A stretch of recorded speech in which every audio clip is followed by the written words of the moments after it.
There's many different types of cycle racing, but the most common in the ranks of the professionals, the men who race for money, is the half-mile dirt oval tracks. It's the most common and often the most exciting because it is a balanced test of man and his machine. The combination has to have both rider ability and horsepower to be a winner. It's also the type of racing that most of today's top pro riders cut their racing teeth on. Half-mile action is quick and close, requiring lightning-fast reflexes and excellent coordination.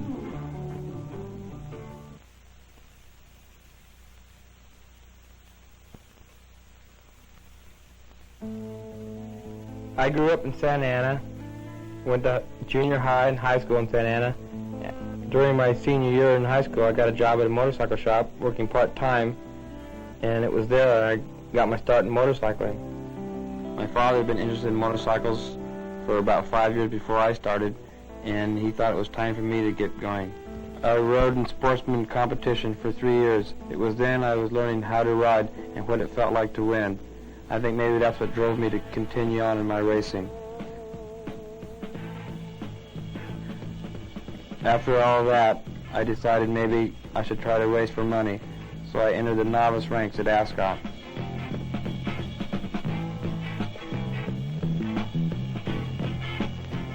When I was racing in my junior year, I decided to go back east and try the national circuit. I'd done pretty good at Ascot, even winning the trophy dashes against the experts.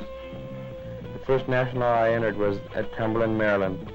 I won that race and was really pumped about racing.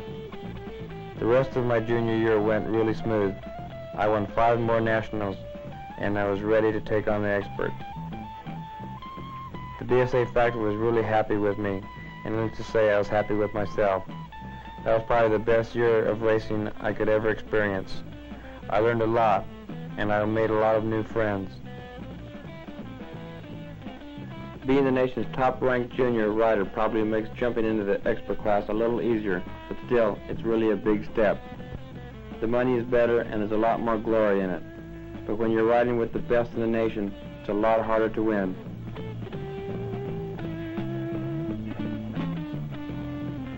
I'd never road raced before, and that was going to be an entirely new thing to me. But a salary from the factory makes things a lot nicer, too. I was pretty used to winning, and all of a sudden, it was a lot harder. But things finally came. I won 2 dirt track races, 1 half-mile and 1 mile, and the Talladega 200, which was only the 3rd road race I'd ever ridden.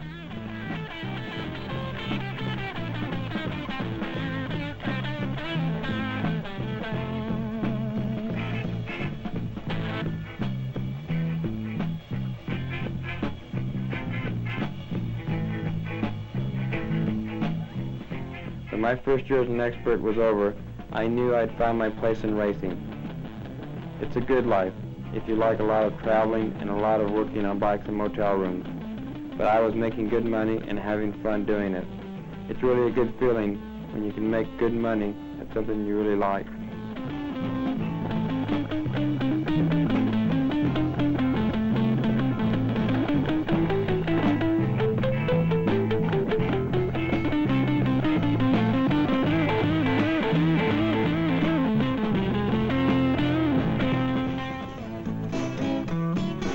Motorcycle racing isn't all fun and glory. The public doesn't see 95% of what goes on just to get a bike ready for a race. Many people think of racing as a sport, which it is, but to me it's also a business. I have a lot of money invested in the tools I use, not only in the motorcycles I ride, but the things necessary to keep them going. Racing takes up almost all of my time during the season. You could work on an engine for a week and think you've done really a good job, only to have it blow up in the first time you ride it. When that happens, you have to tear the engine all apart and see if you can find out what happened and try to prevent it from happening again. People don't see the hours I spend working on them. It isn't like an 8-to-5 job. I go out and work on them, come in the house and go to bed, wake up in the morning, and go out and do the same thing again, constantly working on the bikes, trying to make them better than the next guys.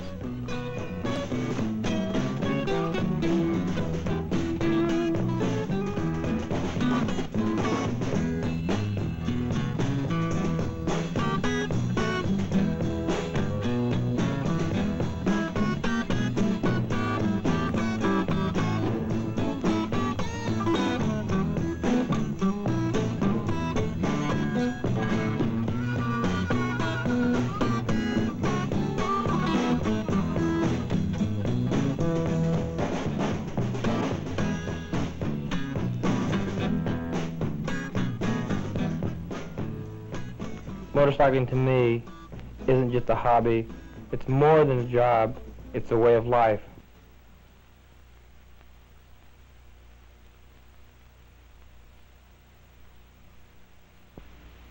This is the first championship half mile of the season here at Louisville Downs in Louisville, Kentucky. Louisville is a nice racetrack to race on. You can ride wide open, up in the cushion, or down on the pole, whichever way you think is the fastest. It's more of a rider's track than it is a horsepower track.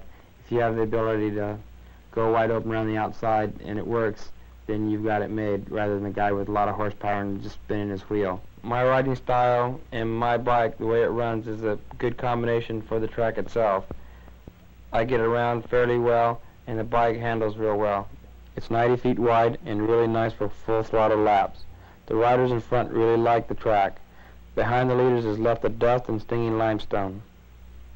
Being in the first heat race is not always the best. The track is usually regraded and watered. When watered down limestone hits the front of your helmet and body, it dries like a thin coat of plaster. In other words, you're riding blind. So it's really important that you get a good start so you don't have to work your way through the field.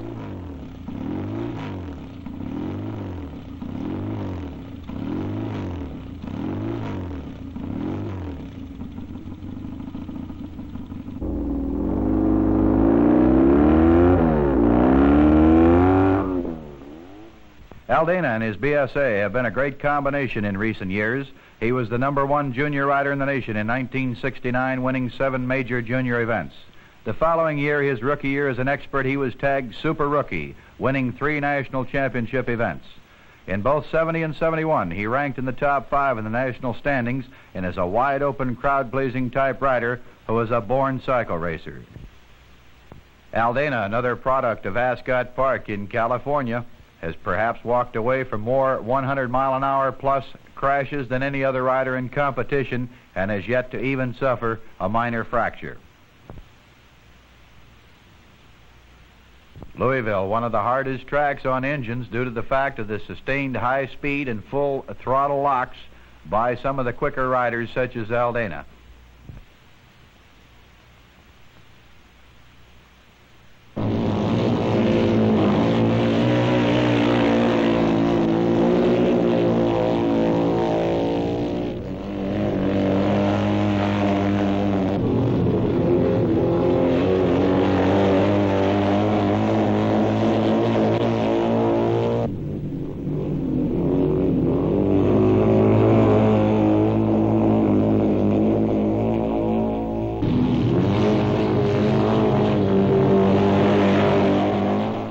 Dave gets ready to pull in from a practice session after a lot of the other riders, of course, eyeballing one of the pre-race favorites, which Dave always is, and Don Castro is one of the riders that likes to watch Aldana before he himself goes out and tries it here in the official time trial section of the program, getting the green flag and going on the clock on his Triumph.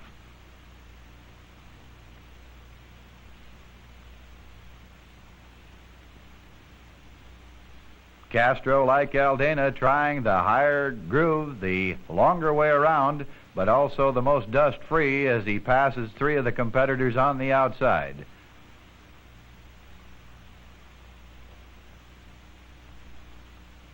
Castro getting ready to set up number 2, Jim Rice, for an outside sweep.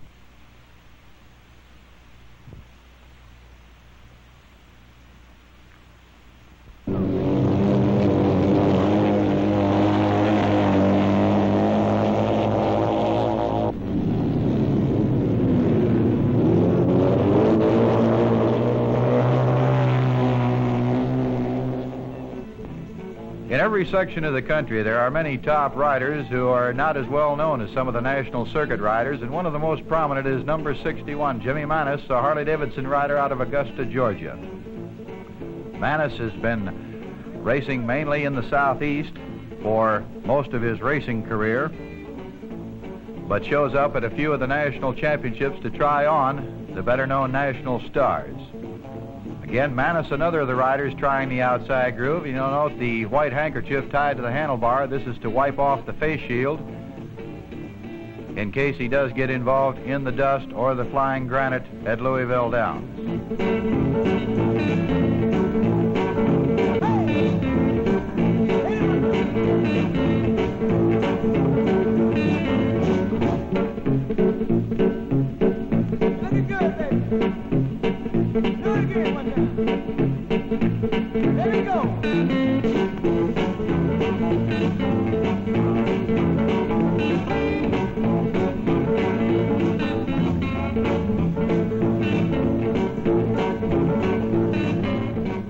Coyote Nicholas and John Haley, along with Dave Hansen, sitting on the guardrail watching it and then going out themselves trying it. Number 43, Haley, one of the real promising stars who was the Rookie of the Year in 1971, ranking as the highest first-year expert on the National Championship Trail.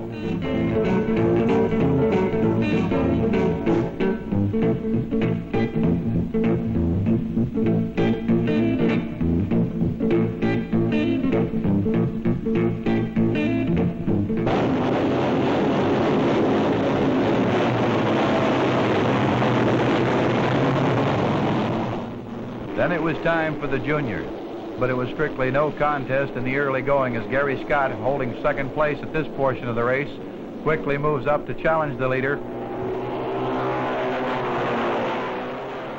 And then a full-bore slide on the inside of typical Gary Scott style, and this is why he's tagged as one of the most promising newcomers to come along in professional racing.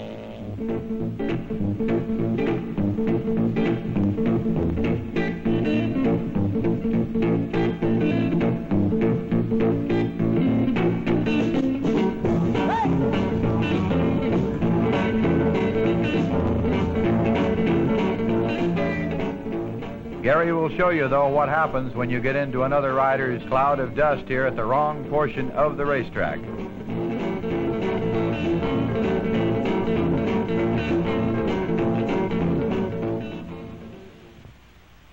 One of the most beautiful settings on the national circuit in professional racing is sunset at Louisville Downs just prior to the night national championship events. Once again, it was another record crowd, a capacity filling the grandstands, then standing along the guardrails on either side in the extremely warm, humid night.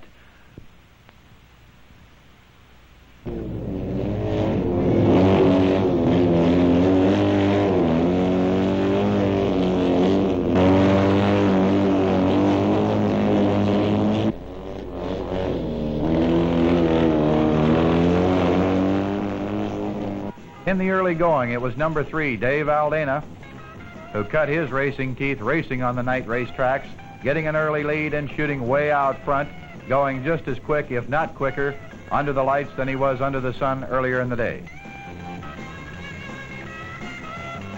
In all motorcycle racing, a series of heat races for the front runners to advance on to the final. In this particular one, now we're going to watch another of the Midwest riders, number 65, Jack Warren, on a Norton. He employs a little bit different style on the corners, the leg extended out.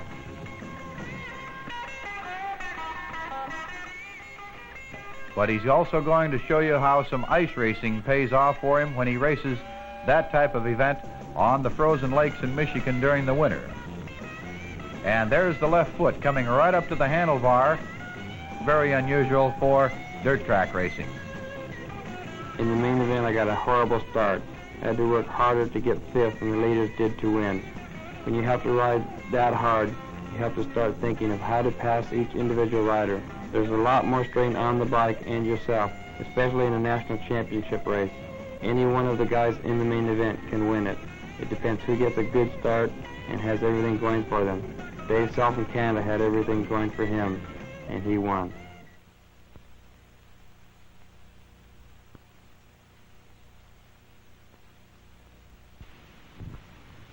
During every national championship season, some of the top riders, such as number 5, Don Castro, take time out to visit one of the many top-rated non-national tracks, such as the fine half-mile oval at York, Pennsylvania. Many times going to tracks with a pair of motorcycles, he'll try both of them in the practice sessions to decide which one is best suited for the track. The mechanics then make the final check, then goes out to try the York Oval. The day before the event here at York, a heavy rainstorm took place, but the track was saved and racing was held due to the fact that the track is at least 50% sand, with Don trying it first on the inside, then to the outside. And through the corners at a full lock slide, the left foot with a steel skid shoe hanging out there very lightly. Here's 16-year veteran Bart Markle, rated by many as the best half-mile rider in the late 50s and the entire 1960 decade. Bart has won more national races than any other rider in history. In many books, he's the most exciting dirt track racer in the left turn business.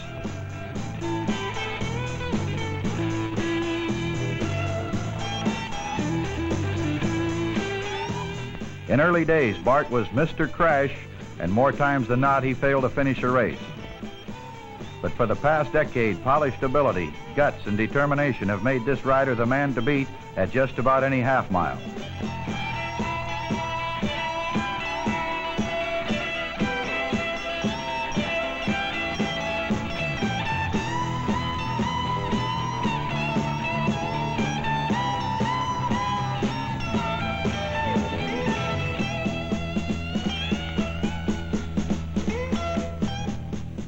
In anybody's book, 12-year veteran Ohio farm boy Ronnie Rall is one of the top riders.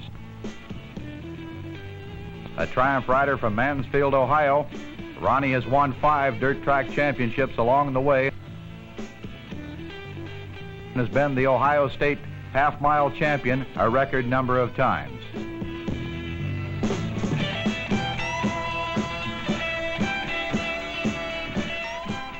Junior Jim Weinert shows you how a mistake can be made as the machine flips over the crash wall, with Jim later declared okay.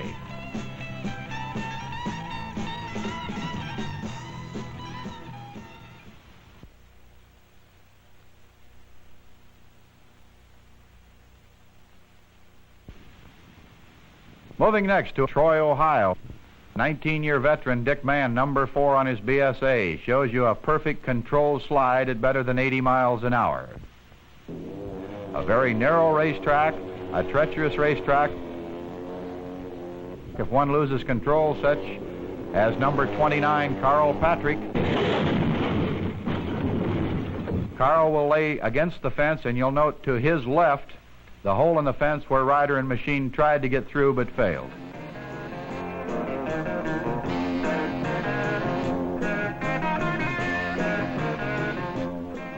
Patrick came up with a broken arm and missed a month's action before returning to professional motorcycle racing.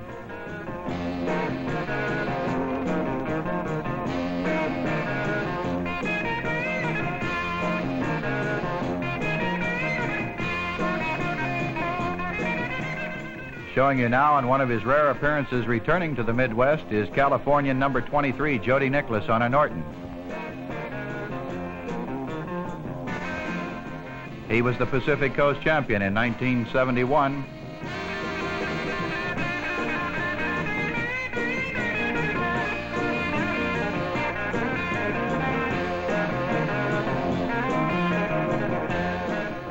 The next rider to try the Troy Oval was Tom Rockwood, number 9 on the Triumph from Gardena, California. A rider that won a national championship half-mile race before he was 21 years old and tested the banks of Daytona International Speedway at the age of 15.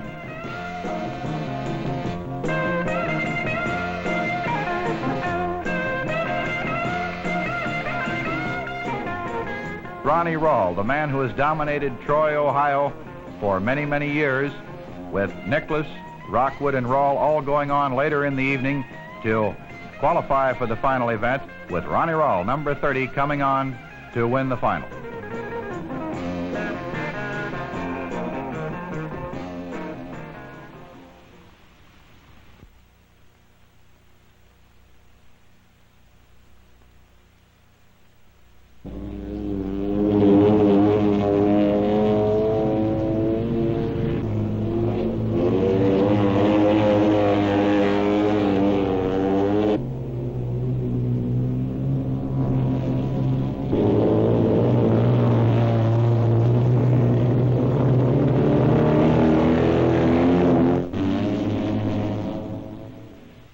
Only the best half miles are selected for actual national championship events each year, but along the way and between every national championship event are the endless county fair type half miles located mainly in the Midwest. There's dozens of these types of tracks located all over the country, and none ever suffer from lack of entries.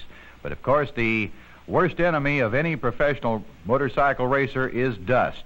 And this type of track shows you exactly why, the hazards, the dangers of such a thing. And most of the county fair type tracks, again with additional hazards, no inside guardrails, no outside crash walls. The bumps are hard to see. It's impossible to find the holes, and often the action is close, but that blinding dust is the one thing that can make a difference between a top racer or setting out or laying out a season looking at the ceiling in some hospital.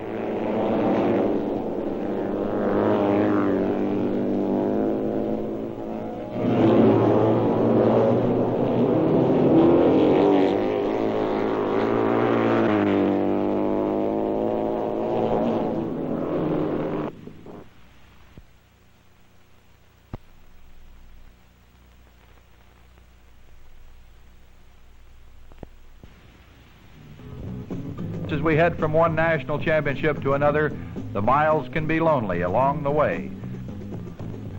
Sometimes a racer has only his thoughts to accompany him.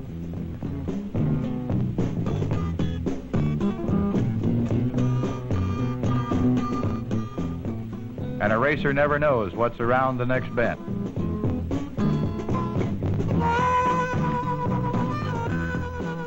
A good racer is always alert for objects on the racetrack as well as the highway.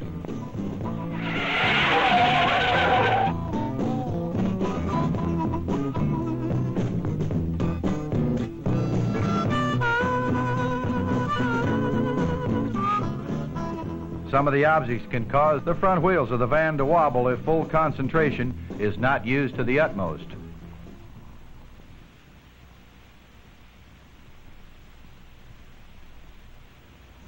The next stop was Columbus, Ohio half-mile. Everybody's eager at Columbus before the practice session gets underway. Once again, Dave Aldana is ready.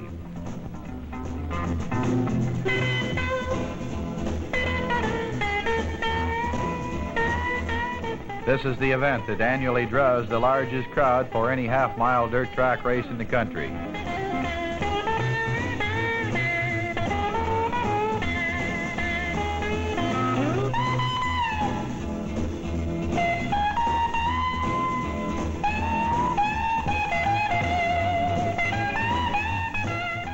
Aldana on his BSA, trying it high and then down low against the rail.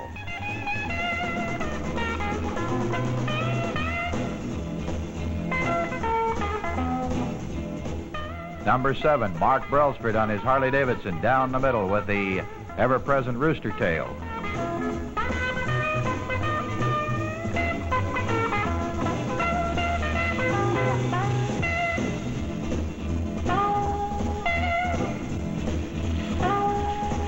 Number 6, Mert Lawwell on the Harley, a former winner at Columbus.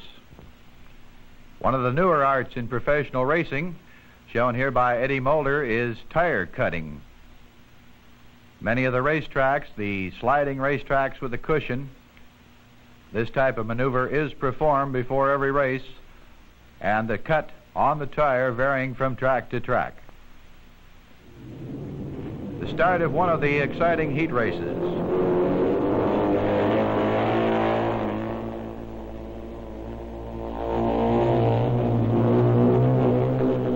And it was to be a great one with TT rider Eddie Mulder, the best starter in professional racing, off to an early lead, holding off the majority of the way many of the nation's top half-milers.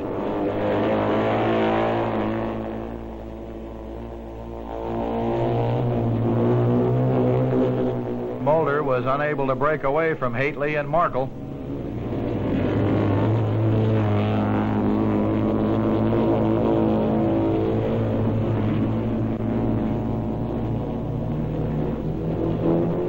Then Markle made his move, using all that experience there in a beautiful crossover slide.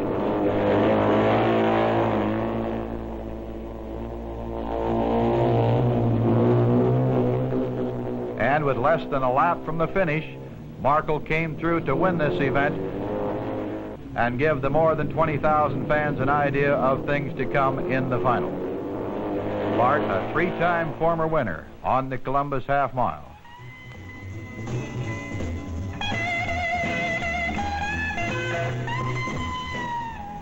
But before the final got underway, Bart surveyed the racetrack, as he often does, checks out the opposition, checks the racetrack, then went back to get ready for his history-making ride.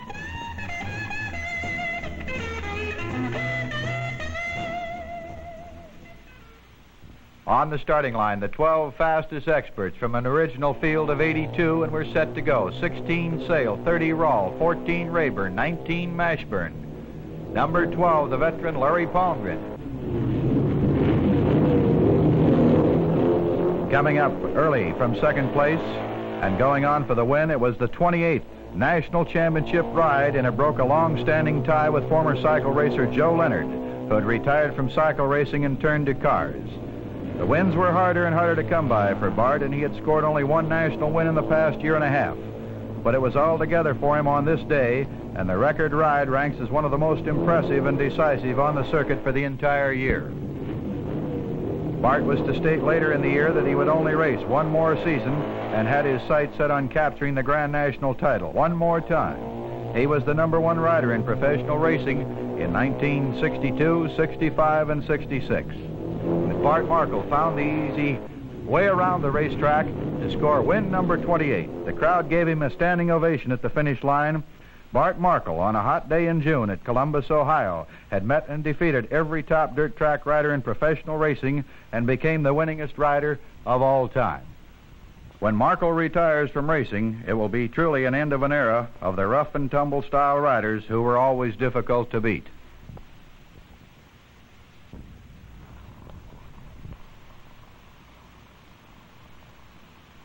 The next stop on the national circuit for Dave Aldana and the other riders was the action track at Terre Haute, Indiana. It rained the night before. It forced some last-minute preparations to what is considered one of the best ovals in the Midwest.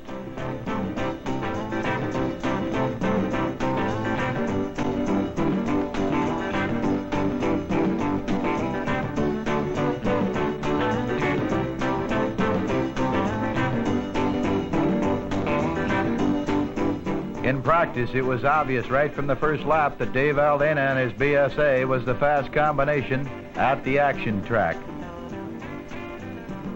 His BSA was turning laps at record clips, and he established himself as the man to beat before the time trials ever got underway. Luck plays an important part in every racer's life, and Dave Aldana is no exception. Practice time and official time trials will usually give good indications of who has the best chance to win the national final. And Dave gave all of the indications on this day, setting a new track record. On the record-breaking lap in time trials, Dave shows what it takes for man and machine to break marks that have been set and broken many times in past races. Records are only made to test future riders and machines. Right after this record-breaking attempt, minor mechanical problems forced Aldana to the sidelines for the remainder of the day. The winner was number 16, Dave Sale on the team Harley-Davidson, picking up his second straight national championship win in a week.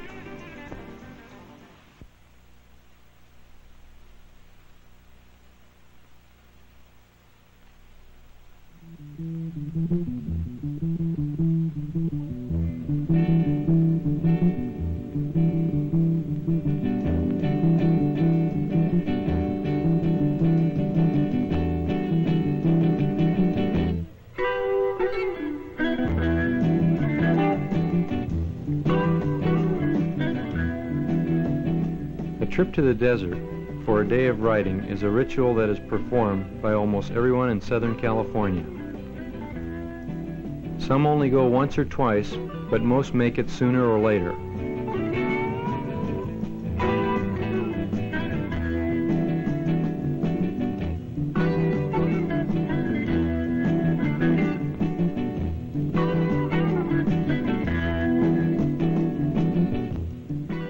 It involves getting up pretty early and a long drive of about 2 hours. But once you have ridden in the desert, it is always on your mind.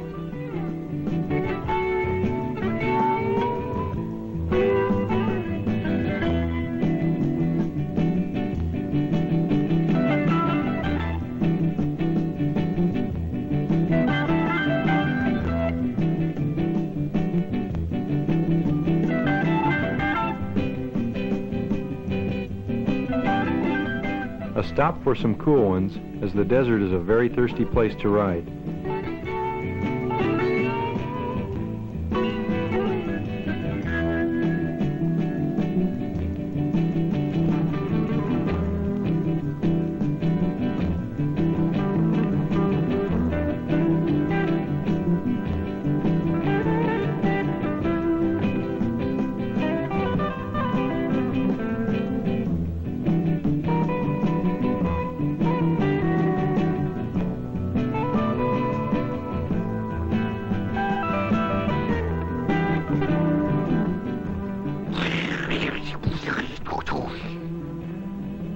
What, Dr. Pepper and no beer?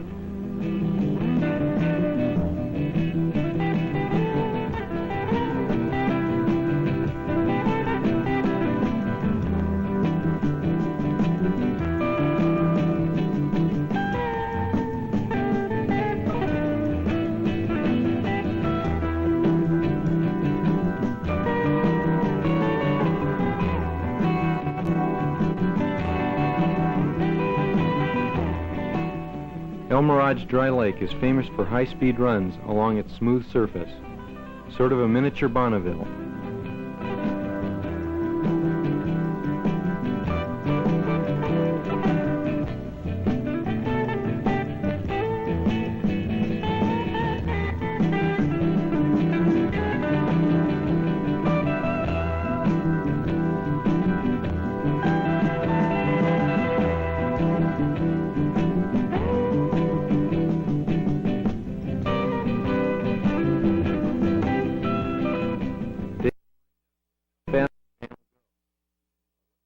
Place to unload.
get away from the city and all its traffic. The only thing I don't enjoy about riding in the desert is having to leave.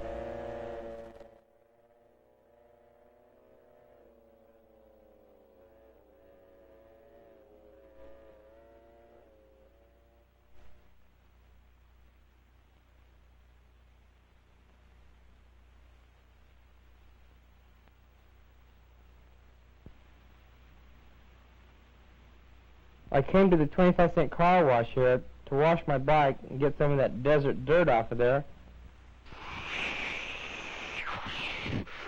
Oh, no.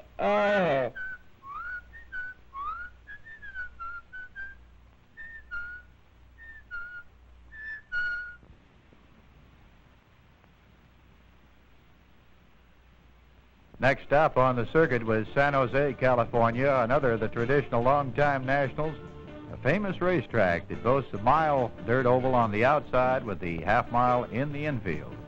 Unloading his pair of racing bikes, number 6, Mert Lawwell.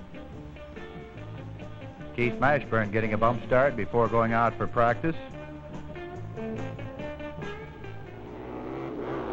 Everybody takes a warm-up lap.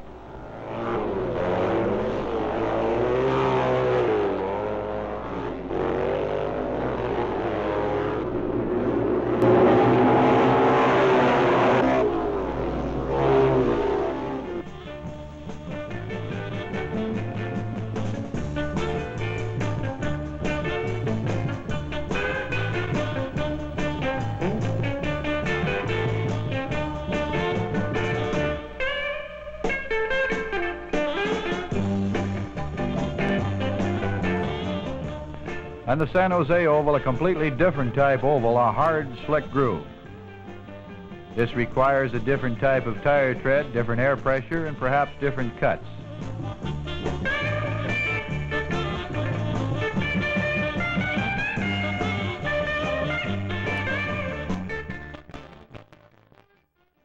And the drop of the flag as the heat races get underway.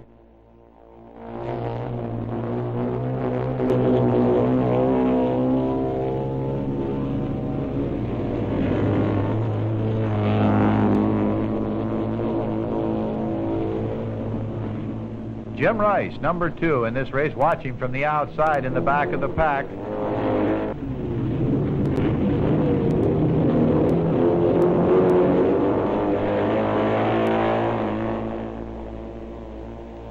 As the laps went by, Rice, number 2 on the BSA, continued to look to the outside. There's a spill by number 38, Dallas Baker.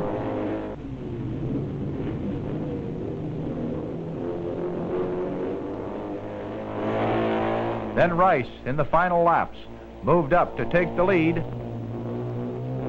Number 92, Butch Corder, putting his mount into the rear of another rider's machine, and like Baker, walked away.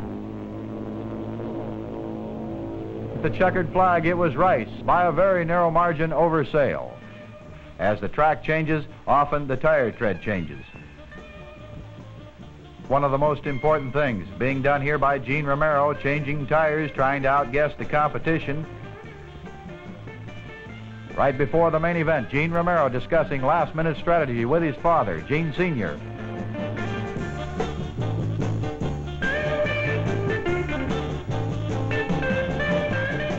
A good start put Romero up front early in the final. He went on to win his first championship of the season, later picking up 2 more wins, but not scoring enough points to retain the title.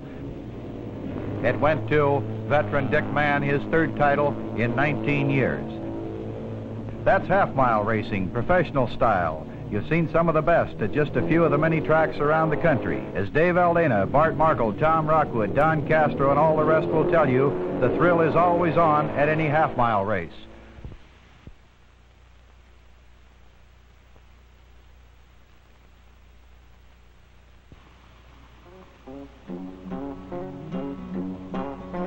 I don't want a pickle,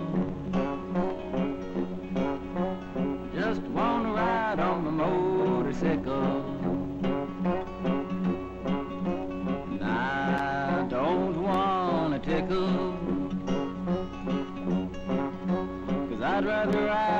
my motorcycle. I don't want to die, just want to ride on my motorcycle. Oh, it was late last night, the other day, I thought I'd go up and see Ray. So I went up and I saw Ray, and there was only one thing Ray could say was, I don't want a pickle, I just want to ride on the motorcycle. And I don't want a tickle, I'd rather ride on my motorcycle. And I don't want to die, just want to ride on my motorcycle.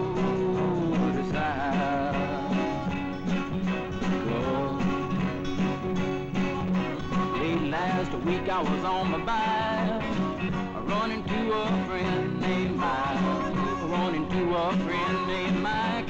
Mike no longer has a bike, he cries, I don't want